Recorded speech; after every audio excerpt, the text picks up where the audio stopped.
교회에 나오는 사람들은 무엇 때문에 교회에 나올까요?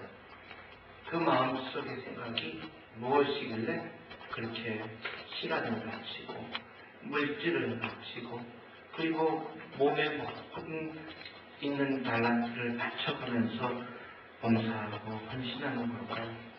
단지 인간관계의 침묵 때문에 그것을 위해서 한다면 다른 단체도 많은데 무엇 때문에 주님의 교회에 나와서 주님을 따르는 믿음 생활을 할까요?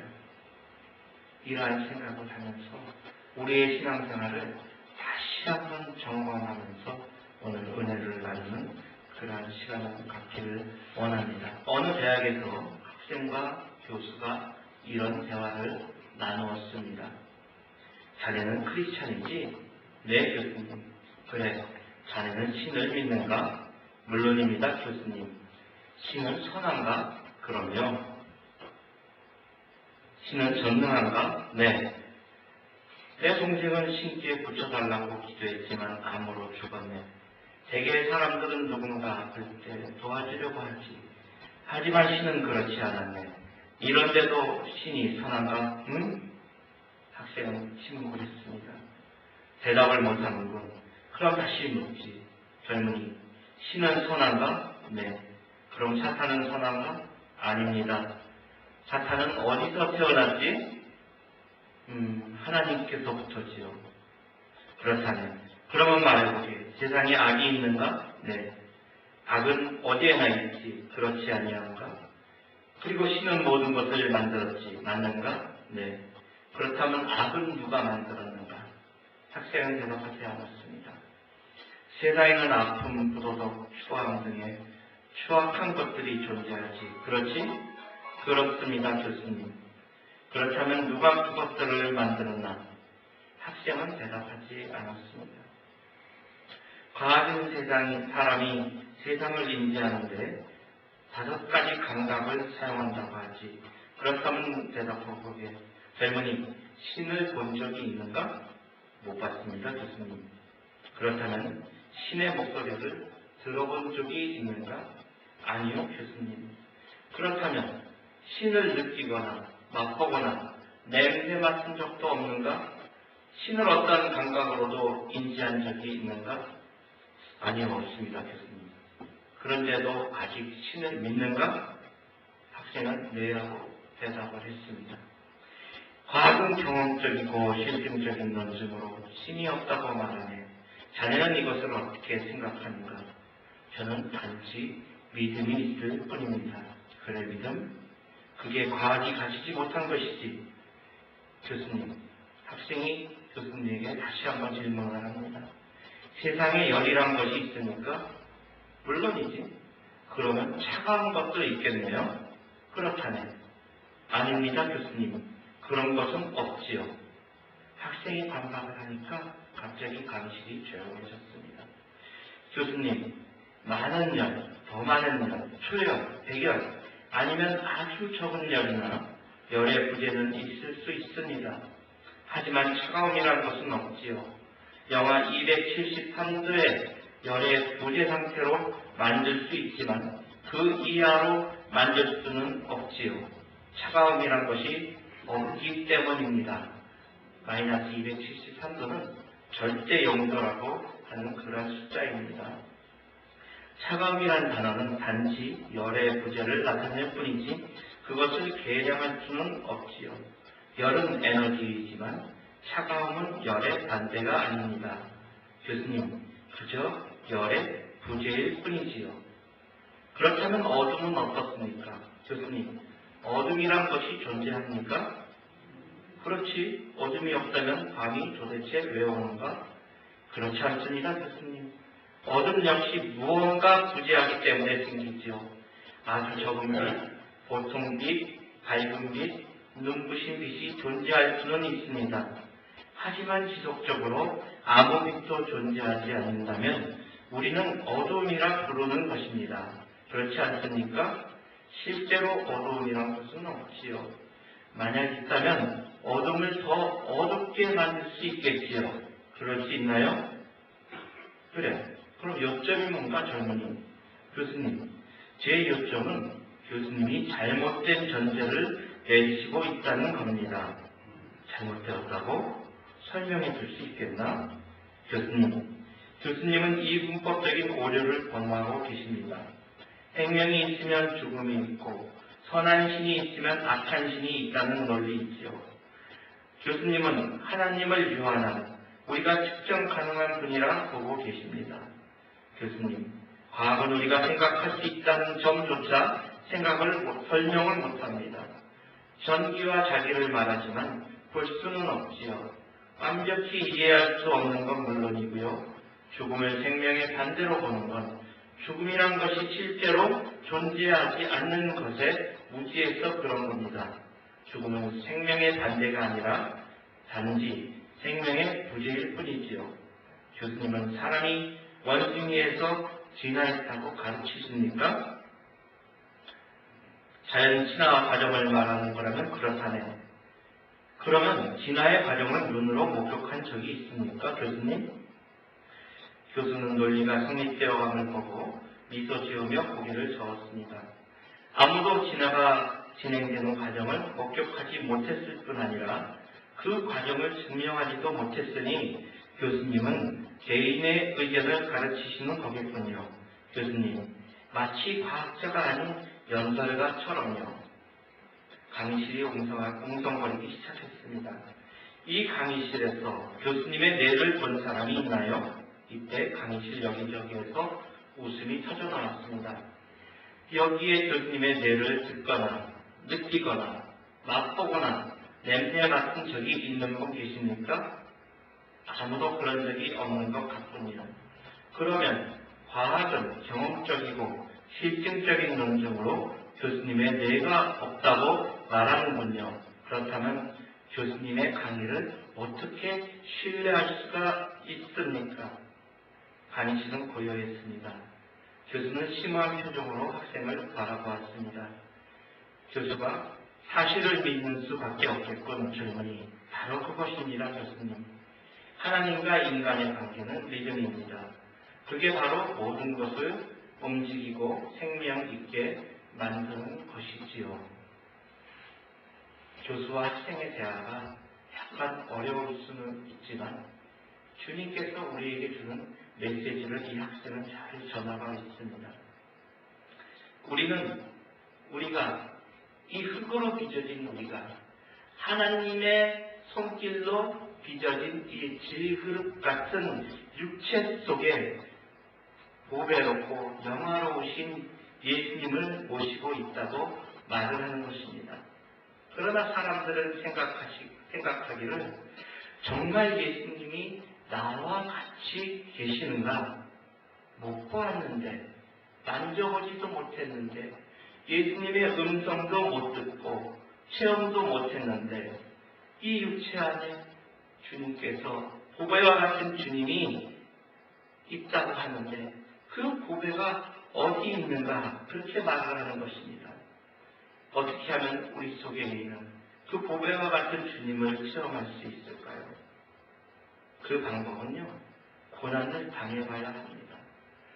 사방으로 우겨쌈을 당했을 때, 고통을 당했을 때, 그 고통에서 기도하면은 주님의 능력으로 우리를 해방을 시켜주시면 그것을 느낄 때, 주님이 나와 함께 하시는구나.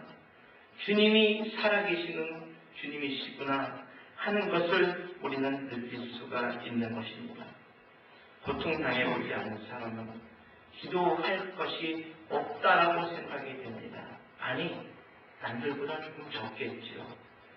그렇기 때문에 아무리 해도 기도를 해도 고통을 당해보지 않은 사람은 살아계신 예수 그리스도를 느끼지 못할 수가 있습니다. 저는 여러분의 수술로 고통을 당해봤기 때문에 치료하는 예수님을 깨달아 알고 그는 주님을 찬미하고 찬송하고 감사하고 예배드릴 수가 있는 것입니다. 그렇지만 내내 건강했던 사람은 또 어떤 비즈니스를 하든지 어려움을 당해보지 않았던 사람들은 또 자녀들에 의해서 고통을 당해보지 않았던 사람들은 예수님께서 그 어려움을 해결해 주시는지 병을 고쳐주는지 잘 모르게 되는 것입니다. 히브리서 10장 38절에 나의 의인은 믿음으로 말미암아 살리라. 또한 뒤로 물러가면 내 마음이 그를 기뻐하지 아니하리라 하셨느니라. 믿음으로 살려고 하니까는요, 사방에서 공격이 들어옵니다. 그리고 하나님께서 안 계신 것처럼 우리가 느껴지게 되는 것입니다. 그럴 때 우리는 하나님께 부르짖어서 기도하고 주님이 우리를 그 우겨싼 그 담을 헐어버려 달라고 우리가 기도하면서 그 능력을, 주님의 능력을 체험할 때 우리는 주님께서 살아계시는 하나님이 계시다는 것을 알 수가 있게 되는 것입니다. 요한일서 4장 4절에 자녀들아 너희는 하나님께 속하였고 또 그들을 이기었나니 이는 너희 안에 계시니가 세상에 있는 이보다 크심이라. 세상에 있는 이보다 크고 능력이 많으신 분이시라는 것을 느끼려면은 적과 싸워서 이겨야 하는 것입니다. 적군과 싸워서 이기고 나면은 능력의 하나님이 나와 함께 하시는구나 하는 것을 깨달아 알 수가 있는 것입니다. 우리가 견딜 수 없는 고통과 어려움 속에서 주님을 의지하고 기도하여서 해결됐을 때 우리는 하나님의 은혜를 체험할 수가 있고 또 우리 안에 주 예수 그리스도라는 보배가 우리 안에 있다라는 것을 체험할 수가 있는 것입니다. 시편 91편 14절부터 15절에 하나님이 이르시되 그가 나를 사랑한즉 내가 그를 건지리라. 그가 내 이름을 안즉 내가 그를 높이리라. 그가 내게 간구하리니 내가 그에게 응답하리라. 그들이 환난 당할 때 내가 그와 함께하여 그를 건지고 영화롭게 하리라. 내가 그를 장수하게 함으로 그를 만족하게 하며 나의 구원을 그에게 보이리라고 하셨던 것입니다. 그러므로 우리가 어려움을 당해서 답답하고 정말로 죽을 지경에 이르렀을 때 기도하고 그 문제를 해결받으면은 하나님이 살아계시는구나, 그러한 것을 우리는 느낄 수가 있습니다. 그래서 나중에 다른 사람들이 똑같은 일로 염려하고 근심하고 걱정하고 불안과 초조와 절망에 쌓여 있을 때 걱정하지 마. 해결하시는 하나님이 계시는 것을 믿어라고 우리는 말을 할 수가 있는 것입니다. 제 친구 누님 중에 한 분은 암에 걸려서 원자력 병원에서 꽤 오랜 동안 치료를 받은 적이 있습니다. 그런데 이 원자력 병원에서 항암 치료를 받을 때 방사능 치료를 받기 때문에 그 치료 받은 다음에 그냥 나가게 되면 다른 사람에게 그 방사능에 피해가 간다라고 하기 때문에 그 지하 몇 층으로 내려가면요, 나무로 둘러싸인 방이 있다라고 합니다. 혼자 그 방 안에 들어가서 굉장히 두꺼운 곳에 들어가서 단지 음식물만 넣어주는 곳에서 음식물 넣어주는 것을 받아먹고 그냥 아무런 할 일도 없이 그 안에 혼자 있게 되는 것입니다. 그 일은 굉장히 힘든 것이에요. 아무도 없는 곳에서 단지 전기불만 있는데 그곳에서 대화할 상대도 없고 아무도 없는데 그것조차도 몸도 약하니까 어려운 가운데 있는데 혼자 있을 때 정말로 절망감에 쌓여 있을 수밖에 없다라고 그 말을 하더라고요. MRI 기계나 CT 촬영을 할 때 그곳에 들어가서 누워서 30분이고 1시간씩 촬영을 해본 적이 계신지요? 몸을 움직이지 못하게 묶고요. 그 밀폐된 작은 공간 안에 들어가 본 적이 저는 여러 번이 있습니다. 그런데요, 그 안에 들어가면은 얼마나 무서운지 모릅니다. 폐쇄 공포증이 없는 사람이라고 할지라도 그 안에 들어가서 누워있을 때 마치 관 속에 들어가서 죽음을 경험하는 것과 같은 그러한 느낌이 드는 그러한 시간이 있는 것입니다. 그 친구들은 그러한 치료를 2년 동안이나 받았습니다. 들어가서 치료받고 그 방에서 일주일 열흘씩 있다가 또 퇴원을 했다가 또 얼마 후에 다시 또 들어가서 치료를 받고 이렇게 할 때 그가 할 수 있는 일은 그 친구들이 할 수 있었던 일은 오직 하나님을 의지하고 말씀을 붙잡는 그러한 것뿐이었습니다. 그리고 나서 치료를 받고 암이 완쾌가 되어서 나왔을 때 그 어머님은 장애인들을 위해서 봉사하는 그런 자선단체에서 일하겠다고 그렇게 마음을 먹고 그곳에서 일을 하기 시작했습니다. 그녀는 이렇게 고백을 했습니다. 주님이 내게 고통을 맛보게 하시고 그 가운데서라도 기도를 하고 하나님의 도움을 부르짖어서 그 절망에서 낫게 해주셨기 때문에 살아계신 하나님, 얼마나 장애로 고통하는 상태라도 도와줄 수 있는 하나님이 살아계시다는 것을 내가 깨닫고 장애인을 위해서 일생을 바치게 되었다고 말을 하는 것입니다. 자기가 체험을 해보아야 그것을 알 수가 있는 것입니다. 아무리 사람들이 어떤 음식이 맛있다고 해도 그 음식을 내가 먹어보지 않고는 그것이 맛있는지 맛없는지 모르는 것입니다. 아무리 좋은 경치가 있다고 하더라도 그곳에 가서 내가 보지 않고는 그것이 아름다운지 아름답지 않은 것인지를 우리는 알 수가 없는 것입니다. 우리가 직접 체험을 해봐야지 우리가 주님의 도우심을 얻어서 주의 능력으로 우리가 해방되었을 때 우리는 주님께서 살아계시는 분이구나 하는 것을 우리는 알게 되는 것입니다. 성경 말씀에는 많은 핍박을 당한 사람들의 말씀이 많이 나옵니다. 어려움을 당한 사람들의 이야기가 많이 나옵니다. 상상을 초월하도록 순교를 당한 우리 선지자들, 우리 조상들의 이야기가 많이 나오는 것입니다. 그렇지만 그 사람들 모두 다 하나님이 살아계신 하나님이라는 것을 믿었기 때문에 믿음을 버리지 않고 그들은 살아나갈 수가 있었고 담대하게 죽음에 이르를 수가 있었던 것입니다. 고린도서 1장 4절부터 5절에 보면 사도 바울은 이렇게 말을 합니다. 우리의 모든 환난 중에서 우리를 위로하사 우리로 하여금 하나님께 받는 위로로서 모든 환난 중에 있는 자들을 능히 위로하게 하시는 이시로다. 그리스도의 고난이 우리에게 넘친 것 같이 우리가 받는 위로도 그리스도로 말미암아 넘치는 도다. 주님이 우리를 얼마나 사랑하고 우리를 위하여서 정말로 우리를 품어주시고 우리와 함께 계신다는 것을 우리에게 마음의 평화를 준다는 것을 체험하려면 우리가 고난을 당해봐야 하는 것입니다.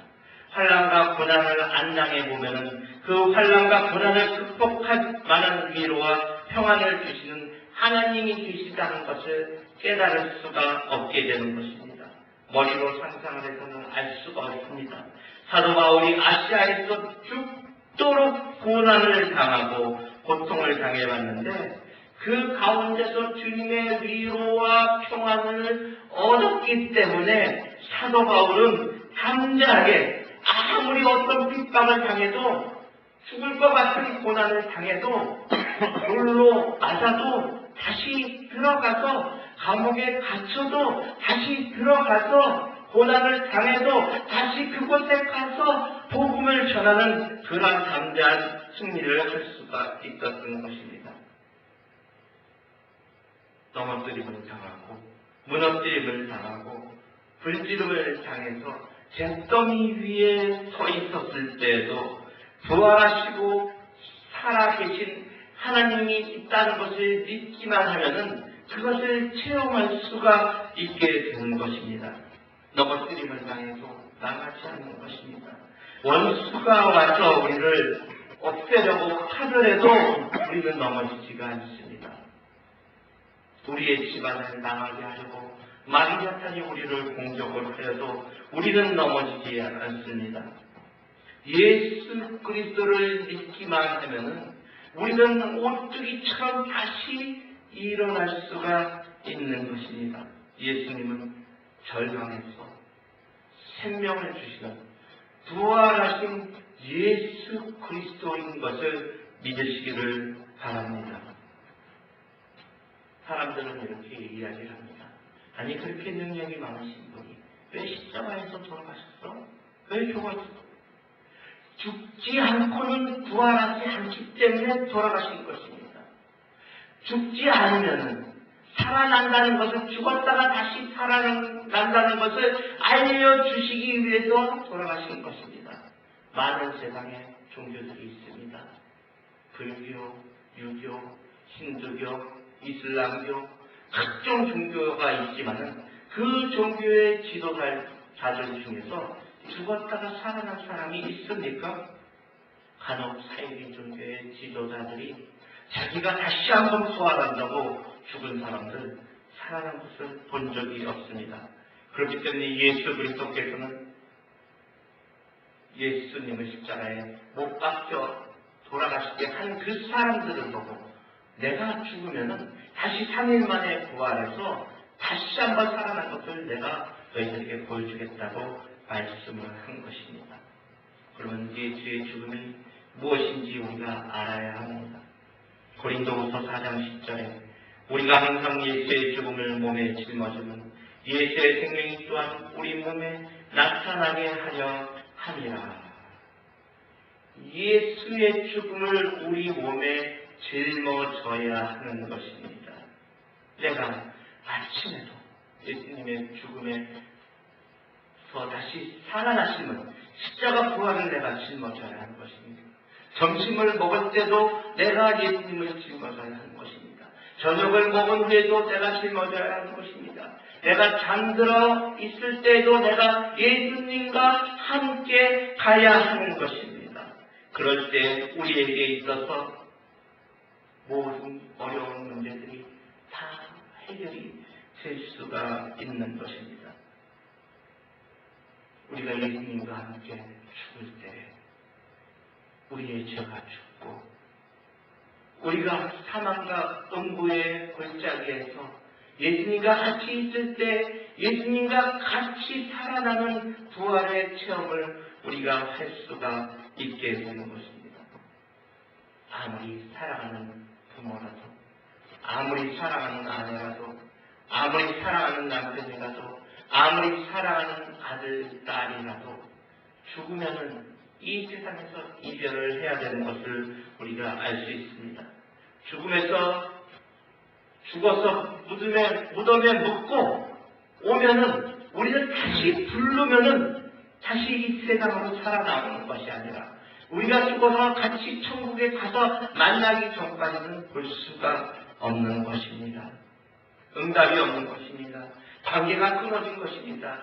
그렇기 때문에 우리가 이전 것을 버리고 예수 믿고 새 사람이 되었으면은 영원한 생명을 얻기 위해서는 이전에 제약된 모습들을 모두 다 끊어버려야 되는 것입니다. 내가 술 먹고 방황을 했으니까 그러한 것도 끊어버려야 되는 것입니다. 내가 도박을 했으니까 그것도 끊어버려야 되는 것입니다. 내가 남을 미워했으니까 그것도 끊어버려야 되는 것입니다. 내가 교만했으니까 그것도 버려야 되는 것입니다. 그것도 무덤에다가 묻어버려야 되는 것입니다. 내가 잘난 체 했으니까 그것도 묻어버려야 하는 것입니다. 내가 선하다고, 내가 잘한다고 자랑하고 다녔으니까 그것조차도 묻어버려야 하는 것입니다. 내가 아팠으니까, 내가 힘들었으니까, 내가 가난 속에 살았으니까, 내 가정이 어려웠으니까 예수 믿은 다음에는 그러한 모든 것들을 다 묻어버리고 예수님과 같이 갈 때에 새로운 소망을 얻게 되는 것입니다. 예수님께서는 하나님께서 이 땅에 보내셨을 때 네가 모든 인간들의 죄를 위해서 죽어라. 그리고 피 흘려라. 그리고 제사의 그 번제물이 되어라. 대속물이 되어라. 라고 아버지 하나님께서 말씀을 하셨을 때 예수님 조차도 저에게서 이 잔이 지나갈 수만 있으면 지나가게 해달라고 기도할 때 땀을 흘리는데 그 땀방울이 핏방울이 될 정도까지 고뇌하면서 기도하였던 분이었던 것을 우리는 알 수가 있습니다. 그렇기 때문에 그 예수 그리스도를 나의 마음 안에 넣고 이 흙으로 빚어진 우리 안에 예수님께서 들어와 있을 때 우리는 다시 살아날 수가 있는 것입니다. 어떠한 어려움이 다가와도 예수와 함께하면 우리는 승리할 수가 있는 것입니다. 겨울이 시작되기 전에 많은 사람들이 이렇게 이야기를 합니다. 독감 예방주사를 맞으세요. 독감 주사를 맞으세요. 그렇지만 자신을 하고 독감 예방주사를 안 맞은 사람은 그 독감 때문에 되기도 하고요. 굉장히 큰 어려움을 당하기도 하는 것입니다. 독감 예방주사를 맞게 되면요, 몸에 면역력이 생깁니다. 마찬가지로 예수 그리스도께서 우리와 함께 있을 때 마치 예방주사를 맞는 것처럼 어떠한 어려움과 고난이 닥쳐와도 그것을 이겨나갈 수 있는 힘을 가지게 되는 것입니다. 제가 이번 겨울 시작되기 전에 독감 예방주사를 맞으세요 할 때 그 25분이 아까워서 안 맞아도 될 거예요. 안 맞았어요. 그런데 감기에 들어보니까 얼마나 힘들었는지 정말 나의 나라를 부르고 싶을 정도로 그렇게 고통 속에 들어가는 것을 느꼈습니다. 세상에 있어서 삶의 고난이 우리에게 다가올 때도 마치 그러한 것입니다. 내가 예수 없이 살 수 있어. 예수가 없어도 나는 살 수가 있어. 하지만은 그 자기의 힘을 믿고 의지해야 아무것도 아닌 것입니다. 면역력이 생겨야 하는 것입니다. 면역력이 생겨서 예수님의 도우심을 힘입어서 살아갈 때 마귀 사탄과 싸워서 이길 수가 있는 것입니다. 구원받으면 마귀가 아무리 공격을 해도 쓰러지지 않는 것입니다. 죽음으로 빠지지 않는 것입니다. 마귀 사탄의 꼬임에 넘어가서 마귀 편에 되는 것이 아니라 그곳까지 가까이 갈지라도 다시 한번 죽음의 손을 붙잡고 나올 수가 있는 것입니다. 그것들이 공격을 해봐야 까다부터 왜? 내 안에 예수 그리스도가 있기 때문에 공격을 당했을 때 기도로 물리치면 예수님께서 내게 능력을 주시는구나. 예수님의 그 능력의 효과가 발휘가 되는구나 하는 것을 우리가 진정으로 알게 되는 것입니다. 사람 사는 세상에는요, 어디를 가든지 죄악이 가득합니다. 부정이 가득합니다. 부패가 가득합니다. 그렇지만은 그러한 질병이 있고 죄가 있고 고난이 있는 그곳에서도 오직 예수 그리스도 한 분만 바라보고 나갈 때 우리는 살아나게 되는 것입니다. 예수 그리스도의 부활하신 그 예수님의 죽음의 체험을 우리가 같이 짊어지고 나갈 때 우리는 면역력을 가지고 이겨나갈 수가 있는 것입니다.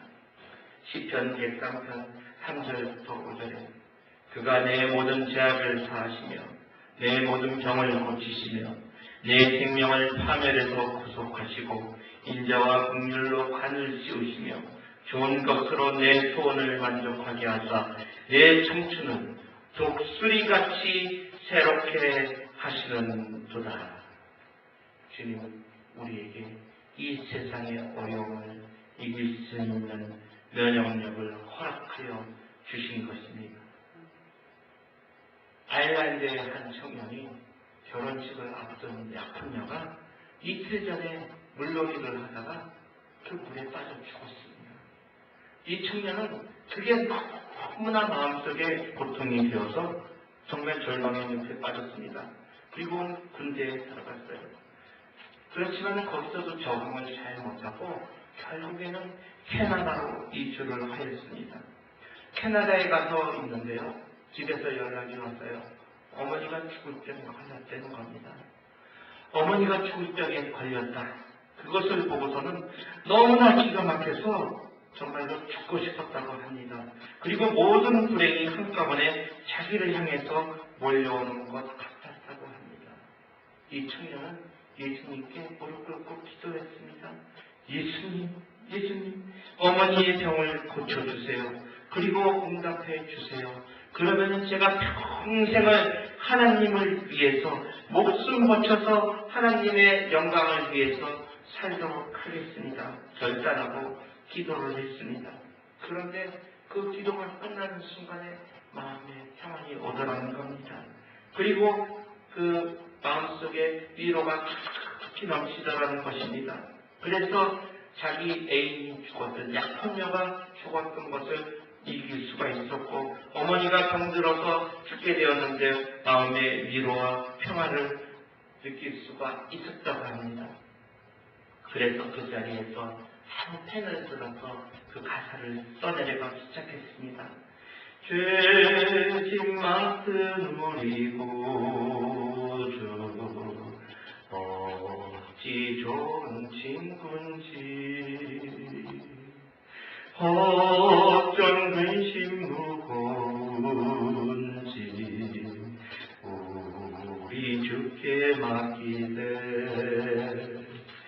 주께 보아 얻는 고로 복을 얻지 못하네 사람들이 어찌하여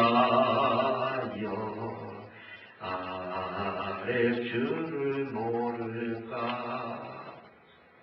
고통이 변화해서 찬송이 되고 아픔이 변화해서 감사로 변하는 그러한 순간이었습니다.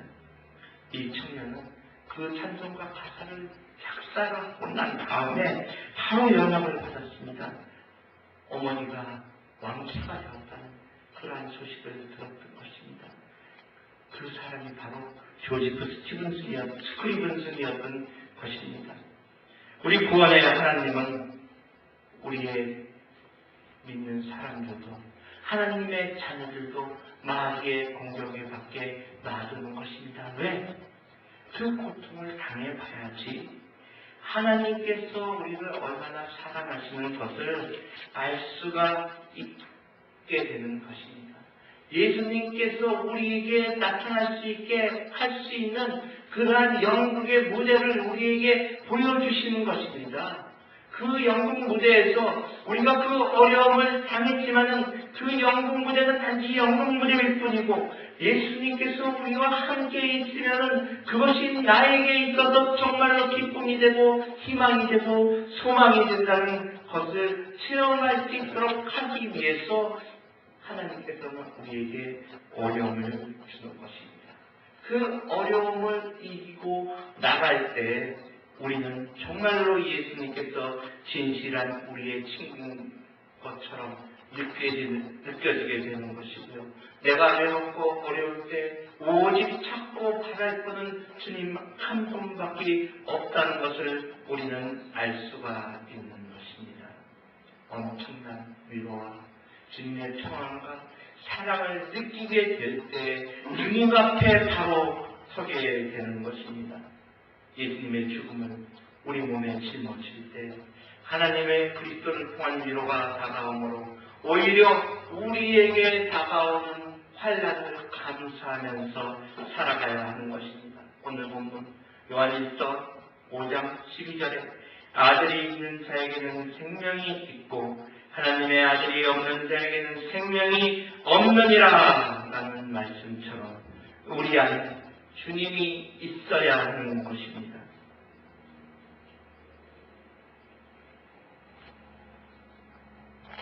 로마서 8장 35절부터 37절에는 환난이나 적신이나 위험이나 기근이나 죽음이나 칼이랴 이 모든 일에 우리를 사랑하는 이로 말미암아 넉넉히 이기느니라. 넉넉히 이기느니라. 요즘 한국은 전쟁의 위기 속에서 살고 있습니다. 김정은이가 핵폭탄을 발사를 한다라고 말을 합니다. 오늘 내일 오늘 내일 발사를 한다라고 합니다. 그런데 그러한 대결 상황 속에서 있지가 않으면요, 대한민국은 아마 이렇게 성장을 하지 못했을 겁니다. 대한민국에 그렇게 많은 교회가 생겨나지 않았을 것입니다.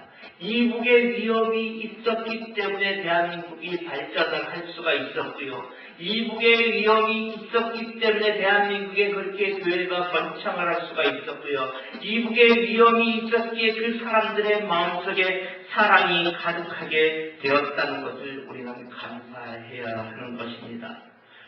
설령 전쟁이 일어나서 우리가 죽을지라도 하나님께 영광을 돌리는 그 순간이 다가온다고 하면은 우리는 그것조차도 우리는 감사해야 하는 것입니다.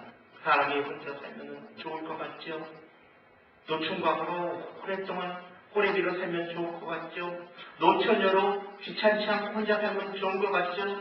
그렇지만은 무자식 상탈자라는 말이 있는 것 같고 그 말이 맞는 것 같고 가지 많은 나무에 바람 잘 날 없다는 말이 맞는 것 같지만은 부부 관계를 경험해보지 않고 자녀가 있는 것을 경험해보지 않고 부모를 섬겨보지 않고 자녀를 키워보지 않은 그러한 사람들은 그 고통 속에서도 다시 사랑이 싹 튀어나가는 것을 모르기 때문에 하나님께서는 그 고통을 허락해 주는 것처럼 우리는 혼자 살기보다는 고집쟁이로 살기보다는 정말로 혼자 있으면서 호랑이 냄새가 펄펄 나고 곰팡이가 피어나는 그것보다는 우리가 경험을 하면서 나가는 것이 좋은 것처럼 우리의 삶도 우리의 삶 안에서 고난이 닥쳐오는 것을 기쁨으로 느끼고 감사함으로 환난과 고통을 감사함으로 이기면서 나아갈 때 주님께서 우리에게 축복을 더해주는 것입니다. 그리고 그것을 이기고 나면은 그것을 지나가고 나면은 하나님께서 욥에게 2배의 축복을 더해주는 것처럼 그 다음 길이 열리고 그 다음이 보이고 마치 내가 이곳에서 죽을 것 같았지만은 그것을 극복하고 나갈 때 하나님께서 우리에게 은혜를 주시게 되는 것입니다. 할렐루야. 하나님께서 사도 바울에게도 연약함을 허락하였습니다. 그렇기 때문에 주님께 3번을 기도를 하지 않았습니까? 이 연약함을 물리치게 해달라고 내게 인이 가시를 없되게 해달라고 기도하였지만은 바울 사도의 몸에서 그 연약함이 나가지 않았습니다. 그런데 그 연약함으로 말미암아 더욱더 주님께 나갈 수 있는 그 기쁨을 감사하게 느꼈기 때문에 위대한 사도로서 우리에게 다가올 수가 있게 되었던 것이고요. 주님의 복음의 말씀을 정말로 땅끝까지 전할 수가 있는 그런 귀한 사도가 되었다는 것을 우리는 알게 되는 것입니다. 로마서 8장 30절 누가 우리를 그리스도의 사랑에서 끊으리요 환난이나 공고나 박해나 기근이나 적신이나 위험함이나 칼이랴 그러나 이 모든 일에 우리를 사랑하는 이로 말미암아 우리가 넉넉히 이기느니라. 넉넉히 이기느니라. 고난 속에서 이겨야 그리스도의 빛을 나타낼 수가 있는 것입니다. 마지막으로 이 말을 하나 더 드리겠습니다. 미국의 한 병원에서 자기 딸이 심장염에 걸려서 16살 된 딸이 이식수술을 받지 않으면 죽을 수밖에 없는 그러한 처지가 되었다고 합니다. 그런데 아무에게서도 그 심장이 맞는 사람을 찾지 못했는데 아버지밖에 그 맞는 사람이 없었다고 합니다. 그 아버지는 자기의 심장 하나를 선뜻 띄어서 그 딸에게 이식수술을 하도록 해주었습니다.